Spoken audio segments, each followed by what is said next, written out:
Doctor श्रीमंत कोकाटे हे महाराष्ट्राला सुपरिचित असे अत्यंत व्यासंगी प्रसिद्ध इतिहास संशोधक आहेत. संपूर्ण महाराष्ट्रात व इतर राज्यातही प्रबोधन कार्यात सदैव कार्यरत असतात. डॉक्टर श्रीमंत कोकाटे यांनी इतिहासात PhD मिळवली असून तसेच विविध विषयामध्ये सुद्धा अनेक डिग्र्या मिळविल्या आहेत. आम्ही भारतीय चॅनलमध्ये घेतलेली ही विशेष मुलाखत. सर, आम्ही भारतीय चॅनलमध्ये आपलं स्वागत आहे. आपल्या सर्वांना शिवजयंतीच्या खूप खूप शुभेच्छा. छत्रपती शिवाजी महाराजांनी रयतेचे कल्याणकारी राज्य स्थापन केले. आपल्या भारतीय संविधानाने देखील कल्याणकारी राज्याची दिशा निदर्शक तत्व सांगितले आहे. तेव्हा हे जे साम्य आहे त्याविषयी आपण आणखी सविस्तर काय सांगणार? माझं तर स्पष्ट मत असं आहे की भारतरत्न डॉक्टर बाबासाहेब आंबेडकर जसे कायद्याचे अभ्यासक होते, तसेच इतिहासाचे अभ्यासक होते, धर्मशास्त्राचे अभ्यासक होते, राज्यशास्त्राचे अभ्यासक होते, पत्रकार होते, संपादक होते, शिक्षणतज्ञ होते. बाबासाहेब काय नव्हते? शेतकऱ्यांचे नेते होते, शेती प्रश्नाचे मोठे अभ्यासक होते, स्त्रियांच्या प्रश्नाचे मोठे अभ्यासक होते आणि भारतीय इतिहास परंपरा त्यांना उत्तम प्रकारे ज्ञात होती. म्हणजे इतिहासपूर्व काळ असेल, बुद्धाचा महावीराचा काळ असेल किंवा मध्ययुगीन काळातील छत्रपती शिवाजीराजांचा इतिहास असेल, याचा प्रचंड व्यासंग बाबासाहेब आंबेडकरांचा होता. बाबासाहेब आंबेडकरांनी छत्रपती शिवाजीराजांच्या संदर्भानं त्यांच्या गाजलेल्या हुयर शूद्रात शूद्रपूर्वी कोण होते या ग्रंथामध्ये विस्तारानं मांडणी केलेली आहे. विशेषतः छत्रपती शिवाजीराजांच्या शूद्रत्वाबद्दल, क्षत्रियत्वाबद्दल आणि त्यांच्या राज्याभिषेकाबद्दल अत्यंत महत्त्वपूर्ण विवेचन त्यांनी त्यांच्या ग्रंथात केलेलं आहे. अनिर्ष ऑफ कास्ट म्हणजे जाती निर्मूलन नावाचा जो ग्रंथ आहे, त्या ठिकाणी देखील अत्यंत महत्त्वाच्या प्रसंगी छत्रपती शिवाजीराजांचा उल्लेख त्यांनी केलेला आहे. संदर्भासाठी ते ॲनालिसिस करताना, इंटरप्रिटेशन करताना शिवचरित्रातील काही मुद्द्यांचा उहापोह बाबासाहेब आंबेडकरांनी त्यांच्या अनिर्ष ऑफ कास्टमध्ये देखील केलेला आहे. स्वतः बाबासाहेब आंबेडकर 1927 साली रायगडावरती गेल्याचं वर्णन बहिष्कृत भारतमध्ये येतं. म्हणजे रायगडावरती गेले, गडावरती मुक्काम केला, छत्रपती शिवाजीराजांच्या समाधीचं दर्शन घेतलं, महाडमध्ये आले आणि वडके नावाच्या शिल्पकाराकडून छत्रपती शिवाजीराजांच्या मूर्त्या बनवून घेतल्या स्वतःच्या संग्रहामध्ये आणि काही मित्रांना त्यांनी भेट दिल्याचे उल्लेख देखील त्यामध्ये येतात. म्हणजे बाबासाहेब आंबेडकर शिवचरित्राचे मोठे अभ्यासक होते. आंधळे अभ्यासक आणि आंधळे भक्त नव्हते, ते डोळस अभ्यासक होते. शिवचरित्रातून प्रेरणा घेऊन आपण पुढे गेलं पाहिजे ही आधुनिक विचारधारा भारतरत्न डॉक्टर बाबासाहेब आंबेडकरांची होती. जय भवानी जय शिवाजी या घोषणेचे जनकच बाबासाहेब आंबेडकर आहेत. आता सगळे तावातावानी अगदी प्रतिगामी लोक सुद्धा जय भवानी जय शिवाजी म्हणत असतात, पण जय भवानी आणि जय शिवाजी या घोषणेचे जनक सुद्धा भारतरत्न डॉक्टर बाबासाहेब आंबेडकर आहेत ही किती लोकांना माहिती आहे? त्यामुळे शिवराय आणि भीमरायांचं नातं हे अतूट नातं आहे, जवळचं नातं आहे, आपुलकीचं नातं आहे. ते कधी द्वेषाचं, अक्षाचं नातं नव्हतं, नाही आणि नसेल. पण इतिहास घडवला मावळ्याने, तो मावळ्याने लिहिला नाही. म्हणून बाबासाहेब आंबेडकर नेहमी म्हणायचे की जो समाज, जो देश, जे राष्ट्र आपला खरा इतिहास विसरतं ते कधी इतिहास घडवू शकत नाही. अन्यथा चुकीचा आणि खोटा इतिहास सांगून आपल्याला गुलाम बनवलं जातं. इतिहास इतिहासात रमण्यासाठी नसतो, तर इतिहासातून धडा घेऊन वर्तमान काळावरती मात करून भविष्यकाळ जिंकण्यासाठी इतिहास असतो. म्हणून बाबासाहेबांनी आपल्याला सावध केलं होतं की इतिहास विसरू नका. खरा इतिहास तुम्हाला माहिती पाहिजे, कारण स्वतः बाबासाहेब इतिहास तज्ज्ञ होते. आणि म्हणून छत्रपती शिवाजीराजांची इतिहासातील जी मूल्य आहे ती, त्यांचं जे लोककल्याणकार राज्य आहे त्याचं प्रतिबिंब आपल्याला संविधानामध्ये सुद्धा दिसतं. बाबासाहेब आंबेडकरांनी घटनेतील कलम क्रमांक 14, 15, 16, 17 मध्ये म्हटलंय की जात, धर्म, पंथ, प्रांत, भाषा, लिंग यावरून भेदभाव करू नये, अस्पृश्यता बाळगू नये. आपल्याला छत्रपती शिवाजीराजांचे जीवनचरित्र, कार्य, कर्तृत्व, राज्यव्यवस्था ही समतावादी होती. छत्रपती शिवाजीराजांना भेदभाव मान्य नव्हता. आपल्या राज्यात, आपल्या सैन्यात त्यांनी कधी भेदभाव केला नाही. हा मराठा आहे, तो माळे आहे, हा धनगर आहे, हा बौद्ध आहे, तो मातंग आहे, तो आग्रे आहे, हा रामोशी आहे, तो मुसलमान आहे, हा भेदभाव शिवाजीराजांच्या राज्यात कधी नव्हता.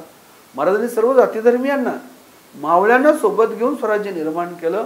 म्हणून शरद पाटील नावाचे जागतिक कीर्तीचे इंडॉलॉजिस्ट तथा प्राच्यविद्या पंडित म्हणतात, शिवाजी संभाजीचं खरं मोठेपण कशात आहे? त्यांनी तलवार चालवली, रणांगण गाजवली, यात तर आहेच. पण तलवार चालवणारे, रणांगण गाजवणारे राजे जगात कमी झाले नाहीत. पण शिवाजीराजांनी संभाजीराजांचं मोठेपण आणि वेगळेपण यामध्ये आहे. त्यांनी खाजगी आणि सार्वजनिक जीवनामध्ये कधी भेदभाव बाळगला नाही असं शरद पाटील इंटरप्रिटेशन करतात. खाजगी आणि सार्वजनिक जीवनात कधी भेदभाव बाळगला नाही. मध्ययुगीन काळामध्ये टोकाची अस्पृश्यता होती, टोकाची जाती व्यवस्था होती. परंतु आपल्याला छत्रपती शिवाजीराजांच्या जीवनचरित्रामध्ये असं दिसेल की मदारी 73 म्हणजे कोण? आजच्या परिभाषेत सांगायचं म्हणजे शेड्यूल्ड कास्ट, ज्यांना मध्ययुगीन काळामध्ये अस्पृश्य ठरवलं. आणि त्याचे बल्स अस्पृश्यांना मध्ययुगीन काळामध्ये अगदी आधुनिक काळाच्या उंबरठ्यापर्यंत स्पर्श देखील चालत नव्हता. पण 73 हा कोण आहे? शेड्यूल्ड कास्ट मधला आहे. तो शिवरायांच्या सोबत सावलीसारखा सहकारी आहे. तो आग्रा भेटीच्या प्रसंगी आहे. छत्रपती शिवाजी महाराजांच्या सोबत तो प्रत्येक ठिकाणी, म्हणजे तो इतका जिवलग सहकारी आहे की महाराज त्याला अंतपुरापर्यंत घेऊन जात होते. इतका तो जिवलग सखा मित्र आहे, सहकारी आहे, जो आग्र्यात आहे, रायगडावरती आहे. महाराज ज्या ज्या ठिकाणी जातात त्या ठिकाणी हा मदारी 73 शिवाजीराजांच्या सोबत सावलीसारखा आहे. येसाजी कंक, वीरबाजी पासरकर, कान्होजी जेदे, कावजी कोंडाळकर, हैबतराव शिळीमकर, नेताजी पालकर, प्रतापराव गुजर, हंबीराव मोहिते, हे तर सर्वांना माहिती आहे. जिवाजी महाले, शिवाजी काशीद आहेत, जानोजी वाघमारे, बळवंतराव देवकाते, हे कोण आहेत सहकारी महाराजांचे? देवाजी उघडे, हे सगळे कष्टकरी, श्रमकरी, शेतकरी आणि टचेबल्स या सर्व जातसमूहातून आलेले हे छत्रपती शिवाजीराजांचे सहकारी होते. शिवाजीराजांनी भेदभाव बाळगला नाही. महाराज समतावादी होते म्हणून लढणारे मरणारे मावळे पुढे आले. म्हणून शिवाजीराजांचं राज्य केवळ भोसल्यांचं राज्य, मराठ्यांचं राज्य, केवळ एका जातीचं, घराण्याचं, धर्माचं राज्य असं कधी कुठल्याही कागदपत्रात आपल्याला दिसणार नाही. आज शिवाजीराजांचे भक्त तावातावानी हिंदू धर्मरक्षक म्हणतात. आपण मध्ययुगीन काळामध्ये हिंदू ही संकल्पनाच नाही. हिंदू, हिंदवी आणि हिंदुत्व ही आधुनिक कल्पना आहे. प्रचलित विद्यमान राजकारणामध्ये ध्रुवीकरण करून सत्तेत येण्यासाठी, वर्चस्वादासाठी वापरलेली हिंदू, हिंदवी आणि हिंदुत्व संकल्पना आहे की जी शिवकाळामध्ये हिंदू, हिंदवी आणि हिंदुत्व. हिंदवी हा एकदा शब्द एका ठिकाणी येतो, तो सर्वत्र येत नाही. त्यामुळे हिंदू धर्म, हिंदू राष्ट्र, हिंदू धर्मरक्षक या संकल्पना शिवकाळामध्ये नव्हत्या. आणि म्हणून शिवाजी महाराज भेदभावाच्या पलीकडे गेलेले रयतेचे राजे. रयत म्हणजे सर्वजण, आम जनता, त्यामध्ये सर्वजण येतात. मावळा हा शब्द जातीवाचक नाही, तर त्या सर्व समुदायाला मावळा शब्द वापरलेला आहे. आणि मावळा ही एक काही जात नाही पर्टिक्युलर, त्या सर्व जातसमूहातील सर्वांना मावळा हा शब्द वापरलेला आहे. म्हणजे हा शब्द प्रयोग असं सांगतो की शिवाजी महाराज समतावादी होते. आपलं संविधान समतेचा आग्रह धरतं. समता प्रस्थापित करण्यासाठी बाबासाहेबांनी संविधानामध्ये तरतुदी केलेल्या आहेत. ती समता केवळ आध्यात्मिक पातळीवरची नव्हे, तर सामाजिक, सांस्कृतिक, धार्मिक, आर्थिक या सर्व पातळीवरची समता आली पाहिजे असा बाबासाहेबांचा आग्रह आहे. शैक्षणिक समता, सामाजिक समता, आर्थिक समता, राजकीय समता. आणि छत्रपती शिवाजी महाराज राज्य समतेचं राज्य होतं. शिवाजीराजांच्या लोककल्याणकारी समतावादी भूमिकेचं प्रतिबिंब आपल्याला संविधानामध्ये दिसतं. किंबहुना संविधानातील समता आपल्याला छत्रपती शिवाजीराजांच्या इतिहासामध्ये प्रकर्षाने जाणवते. म्हणून अलीकडच्या काळामध्ये जे काही अंधश्रद्धेच्या विरुद्ध कायदे झालेले आहेत याचा पाया संविधान आहे. कारण संविधान आम्हाला बुद्धिप्रामाण्यवाद सांगतं. शिवाजीराजांनी आम्हाला बुद्धिप्रामाण्यवाद सांगितलं. श्रमकरी कष्टकऱ्यांचा माणूस म्हणून आदर केला पाहिजे, सन्मान केला पाहिजे, ही भूमिका बाबासाहेबांची आहे. शिवाजी महाराज देखील डच व्यापाऱ्यांना व्यापारी करार करण्यासाठी ज्यावेळेस ते आले त्यावेळेस म्हणतात, माझ्या राज्यामध्ये स्त्री पुरुषांना गुलाम म्हणून खरेदी विक्री करता येणार नाही. जर तुम्ही तसा प्रयत्न केला तर माझे अधिकारी तुम्हाला नजरकैदेमध्ये तुरुंगामध्ये डांबतील. बाबासाहेब आंबेडकरांनी देखील वेठबिगारीला, बालमजुरीला विरोध केलेला आहे. म्हणजे असे अनेक लोककल्याणकारी मानवतावादी मूल्य संविधानामध्ये आहेत. शिवाजीराजांच्या लोककल्याणकारी राज्याचं प्रतिबिंब आपल्याला संविधानामध्ये दिसतं. किंबहुना संविधान म्हणजे आपल्या देशाच्या विधायक परंपरेचा आविष्कार आहे. आपल्या देशातील मानवतावादी मूल्य, समतावादी मूल्य, बुद्धिप्रमाणवादी मूल्य म्हणजे संविधान आहे. अशा पद्धतीनं आपल्याला संविधानामध्ये छत्रपती शिवाजीराजांच्या लोककल्याणकारी राज्याचं प्रतिबिंब दिसतं. आजच्या परिस्थितीत कल्याणकारी राज्य निर्माण करण्यासाठी कोणती आव्हाने आहेत असे आपणास वाटते? आज आपल्या देशामध्ये जे छत्रपती शिवाजीराजांचं लोककल्याणकारी राज्य आणि भारतरत्न डॉक्टर बाबासाहेब आंबेडकरांचं संविधानिक संसदीय लोकशाही टिकली पाहिजे. संविधान टिकलं तर लोकशाही टिकेल. आणि टिकवण्यासाठी जे आव्हान येतील, प्रतिगामी शक्तींचा उदय अलीकडच्या काळामध्ये मोठ्या प्रमाणामध्ये झालेला आहे. भांडवलशाही आणि ब्राह्मणशाही हातात हात घालून आपला देश गिळंकृत करत आहे. भांडवलशाहीनं राज्यकर्ते किंबहुना राजकारण ताब्यामध्ये ठेवलेलं आहे, मुठीमध्ये ठेवलेलं आहे. एखादा विद्वान व्यक्ती आहे, अभ्यासू व्यक्ती आहे, प्रामाणिक व्यक्ती आहे, त्याची भूमिका लोककल्याणकारी आहे, त्याला एखाद्या विधानसभेमध्ये, विधान परिषदेमध्ये, लोकसभेमध्ये किंवा स्थानिक स्वराज्य संस्थेमध्ये निवडून येता येईलच असं नव्हे. आज आपलं भारतीय राजकारण असं झालेलं आहे की पडायला सुद्धा पैसे लागतात. 4-5 कोटी रुपये विधानसभेला, लोकसभेला, विधान परिषदेला. जर का भांडवलदार, कारखानदार 10 कोटी, 20 कोटी, 25 कोटी, 50 कोटी, 100 कोटी रुपये खर्च करून विधानसभेमध्ये जातील, विधान परिषदेत जातील, लोकसभेमध्ये जातील, राज्यसभेमध्ये जातील, तर असे भांडवलदारांनी पोचलेले प्रतिनिधी आपल्या संविधानिक मूल्याची बाजू भूमिका घेतील का? ते जनमानसाच्या हिताची भूमिका घेतील का? नाही घेणार. ते त्यांची भांडवली व्यवस्था, सनातनी व्यवस्था टिकवण्यासाठीच प्रयत्न करतात. पण आज अदानी अंबानी सारखे जे मोठे उद्योगपती आणि छोटे उद्योगपती यांच्या ताब्यामध्ये आपला देश, आपली लोकशाही जाती का काय?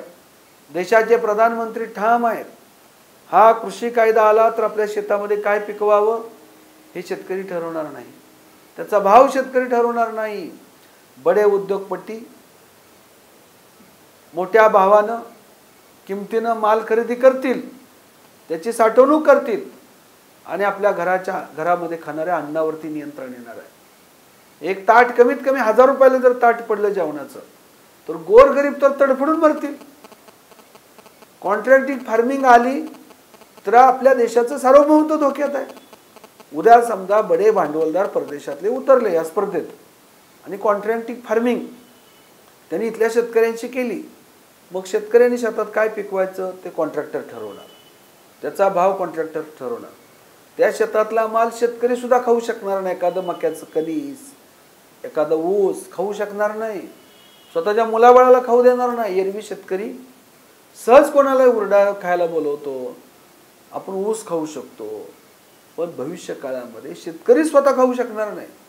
कॉन्ट्रॅक्टिंग फार्मिंगमध्ये परदेशातले लोक थेट करार करतील शेतीचा आणि यातून आपल्या देशाची लोकशाही धोक्यात येईल, सार्वभौमत्व धोक्यात येईल. बडे भांडवलदार, कारखानदार आणि सनातनी व्यवस्था जी संघ परिवारासारखी आपल्याकडे RSS देश कोण चालवतं? मोदी नाही, RSS देश चालवतोय. ज्या RSSला संविधान मान्य नाही, लोकशाही मान्य नाही, उघड स्त्रियांच्या विरुद्ध बोलतात. म्हणजे असे जर लोक संसदीय लोकशाहीमध्ये सत्तेवरती आले, ज्या शिवाजीराजांनी शत्रूच्या स्त्रियांचा आदर केला, रांजेगावच्या बाबाजी गुजरनी एका मुलीवरती अत्याचार केला तर त्याला कडक शिक्षा दिलेली होती छत्रपती शिवाजीराजांनी. आज राज्यसत्तेतले लोक स्त्रियांवरती अन्याय अत्याचार करत आहेत, शेतकऱ्यावर अन्याय अत्याचार करत आहेत. आणि म्हणून संघ परिवारासारख्या ज्या काही संघटना आहेत, प्रतिगामी संघटना, की ज्या संघटनांनी संविधान जाळलं दिल्लीमध्ये. एक तर खासदार म्हणाले की बहुमताने सत्तेत आल्यानंतर आम्ही संविधान बदलणार. आपण संविधान बदलाची वाट पाहणार आहोत का?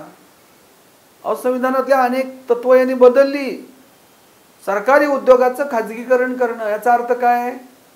तर संविधानाने दिलेलं आपल्याला आरक्षण आहे. रिझर्वेशन मीन्स रिप्रेझेंटेशन, प्रतिनिधित्व.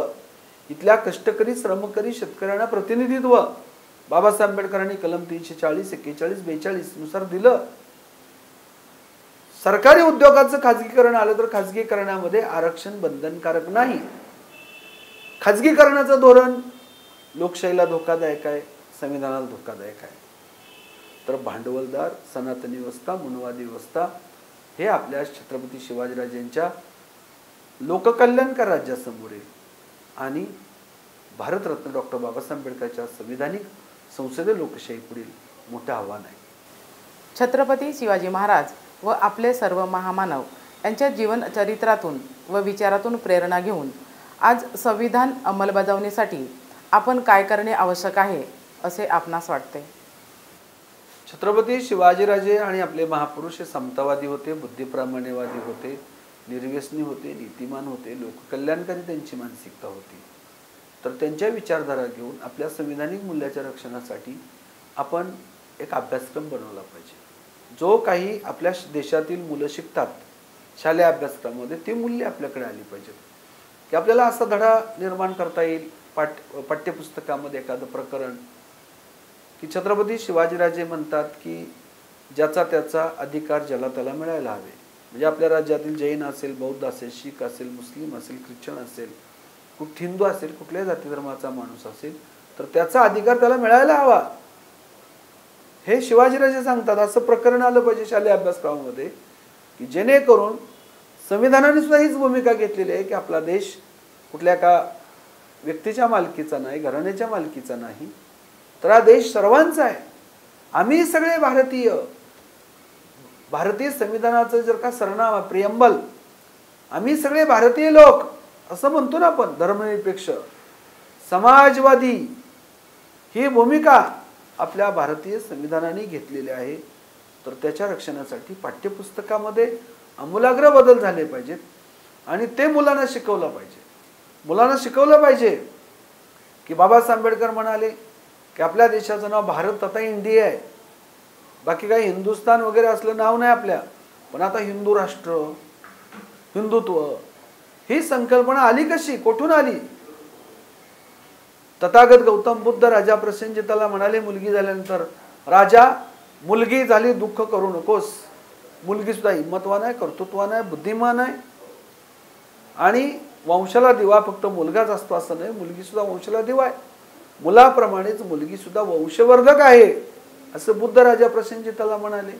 जे मुलीच्या जन्माचं स्वागत केलं पाहिजे. आहे का असा धडा पाठ्यपुस्तकाचा धडा आला तर काय होईल? तर बाबासाहेब आंबेडकरांनी महिलांचा सन्मान करा, आदर करायला सांगितलंय. मूल्य वृद्धिंगत होईल. आपले महापुरुषांनी निर्व्यसनीपणाचा आग्रह धरला. शिवाजीराजे निर्व्यसनी होते, संभाजीराजे निर्व्यसनी होते, बाबासाहेब आंबेडकर निर्व्यसनी होते. हे पाठ्यपुस्तकात आलं पाहिजे. हे नव्या पिढीला शिकवायला हवं आपण. शिवाजीराजांच्या राज्यात मद्याला प्रतिष्ठा नव्हती. महाराज जसे निर्व्यसनी होते तसे त्यांचे मावळे निर्व्यसनी होते. निर्व्यसनी माणसंच इतिहास निर्माण करतात. शिवाजीराजांनी कधीही अंधश्रद्धा बाळगली नाही. हा काय शिवाजीराजांचा इतिहास आहे तो पाठ्यपुस्तकातून आला पाहिजे. शिवाजीराजांची लढाई कुठल्या धर्माविरुद्ध नव्हती तर ती अन्यायाविरुद्ध होती. हा अभ्यासक्रम पाठ्यपुस्तकात आला पाहिजे. छत्रपती शिवाजीराजांनी शेतकऱ्यांच्या हिताचं काय काम केलं तो अभ्यासक्रम पाठ्यपुस्तकात आला पाहिजे. म्हणजे पाठ्यपुस्तकं बदलल्याशिवाय पाठ्यपुस्तकामध्ये आपल्या महापुरुषांचा इतिहास, महापुरुषांचे विचार आले पाहिजेत. म्हणून जी शिवाजीराजांची समतावादी मूल्य आहेत, धर्मनिरपेक्ष मूल्य आहेत, महिलांचा आदर सन्मान करणारी मूल्य आहेत, ती मूल्य पाठ्यपुस्तकामध्ये आली पाहिजेत. शिवाजी महाराजांची, बुद्धाची, महावीराची, महात्मा फुले, सावित्रीबाई फुले या सगळ्या महामानवाची जी लोककल्याणकारी मूल्य पाठ्यपुस्तकात आली पाहिजेत. ती प्रभावीपणे मांडली पाहिजेत आणि ती राष्ट्रीय अभ्यासक्रमामध्ये, राज्याच्या अभ्यासक्रमामध्ये आली पाहिजेत. तर आपल्या महामानवाचा विचार पुढे जाईल. आणि बाबासाहेब आंबेडकरांनी संविधानातून जे काही सांगितलंय, अभिव्यक्ती स्वातंत्र्य बाबासाहेब आंबेडकरांचं दिलेलं आपल्याला घटनेतील कलम 19 किती महत्त्वाचं आहे. आपल्या पूर्वजांना बोलायची संधी मिळाली नाही म्हणून त्यांचा आवाज दाबला, म्हणून ते व्यक्त होऊ शकले नाहीत, त्यांचा उद्रेक पुढे आला नाही म्हणून पिढ्यानपिढ्या आपण गुलामीत जगलो. बाबासाहेबांनी ती गुलामगिरी नष्ट व्हावी म्हणून आपल्याला अभिव्यक्ती स्वातंत्र्य दिलं, जगण्याचं स्वातंत्र्य दिलं, राईट टू एज्युकेशन दिलं. किती मूलभूत अधिकार, मूलभूत कर्तव्य बाबासाहेबांनी सांगितली. ही सगळी अभ्यासक्रमातून आल्याशिवाय आपलं हे संविधानाचं मूल्य पुढे जाणार नाहीत. आणि म्हणून मला प्रकर्षानं वाटतं की छत्रपती शिवाजीराजांचा खरा इतिहास, आपल्या महामानवांचा खरा इतिहास क्रमिक पाठ्यपुस्तकातून यावा.